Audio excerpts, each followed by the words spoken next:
কেমন আছেন বিআই সাহেব? বুকে বড় জ্বালা বিআইন সাহেব। তাহলে তো মনে হয় বিয়ের গ্যাস্ট্রিকের সমস্যা, গ্যাস্ট্রিকের ট্যাবলেট খান।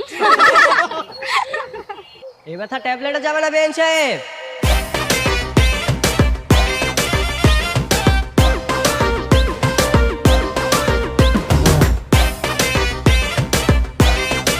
আপনার হাতে ঠান্ডা শরবত খেলে এই ব্যথা এমনিতেই চলে যাবে বিআইন সাহেব। তো দেরি না করে আগে আমাদের শরবতটা খাওয়ান। এভাবে তো শরবত খাওয়াবো না। আগে আপনাদের সাথে আমাদের দেনা পাওনার হিসাবটা ফাইনাল করি, তারপর না হয় শরবত খাবেন। আরে আফসোস, বিআইন আমাদের কষ্টটা বুঝলো না। হ্যাঁ বিআইন সাহেব, আমরা শরবতটা খেতে খেতে হিসাব নিকাশ ফাইনাল করি। সমস্যা নেই, আমরা হচ্ছে দিলওয়ালা বংশের মানুষ। মানুষের মনে কিভাবে জায়গা করে নিতে হয় সেটা আমরা খুব ভালো করে জানি। শরবতটাকে খাওয়ান, তারপরে যত টাকা যাবেন তত টাকাই দিব। ঠিক আছে, দেখা যাবে বিয়েরা কত বড় দিলওয়ালা। এই নেন শরবত।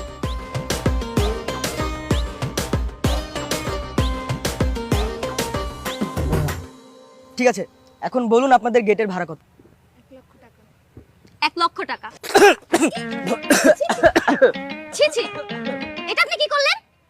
বিআইন সাহেব, সরি সরি সরি, আসলে 1 লক্ষ টাকার কথা শুনে হঠাৎ করে আমার গ্যাস্ট্রিকটা বেড়ে গেল। 1 লক্ষ টাকার কথা শুনে আপনার হাওয়া টাইট হয়ে গেল? তো হবে না, 1 লক্ষ টাকা কি হাতের মোয়া নাকি যে চাইলাম আর পেয়ে গেলাম? আমাদের বোনা তো সস্তা না। 1 লক্ষ টাকা দেওয়ার ক্ষমতা যদি নাই থাকে, তাহলে যেই পথ দিয়ে এসেছেন সেই পথ দিয়ে বাসায় ফিরে যান। আরে ভাই, আপনি তো রাগ করছেন কেন? মাত্র 1 লক্ষ টাকাই তো, আর এমন কি? হ্যাঁ বিআইন সাহেব, আপনি 1 মিনিট ওয়েট করেন, আপনার টাকা আমি এখনই দিচ্ছি। আরে ভাই কি ব্যাপার, মানে 1 লক্ষ টাকার কথা শুনে হুট করে রাজি হয়ে গেলে হবে? আমাদেরকে জিজ্ঞেস করবেন না? আর আপনি কে? আমাদের আত্মীয় স্বজনের মধ্যে তো কেউ না। আরে আত্মীয় না তো কি হয়েছে? হ্যাঁ, আত্মীয় হইতে তো আর বেশিক্ষণ লাগবে না। শোনেন, এই যে আমার কাছে 1 লক্ষ টাকা নকল টাকা আছে, সব হচ্ছে শুটিং এর টাকা। এগুলো হচ্ছে 1 লক্ষ টাকার ভাড়া মাত্র 500 টাকা। বুঝতে পেরেছেন? কি বলেন তো বলেন, আমি বরের কি হই? ভাই? ভাই এই নেন বিআইন সাহেব, আপনার 1 লক্ষ টাকা। এবার তো ভিতরে যেতে দিবেন না?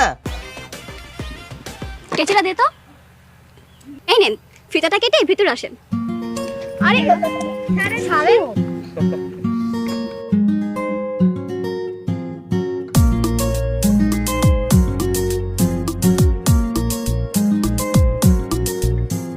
ঢাক বাজিয়ে আসলো সবাই বিয়ে বাড়িতে,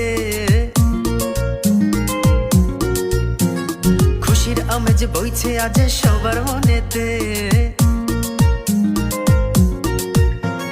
ঢাক বাজিয়ে আসলো সবাই বিয়ে বাড়িতে, খুশির আমেজ বইছে আজ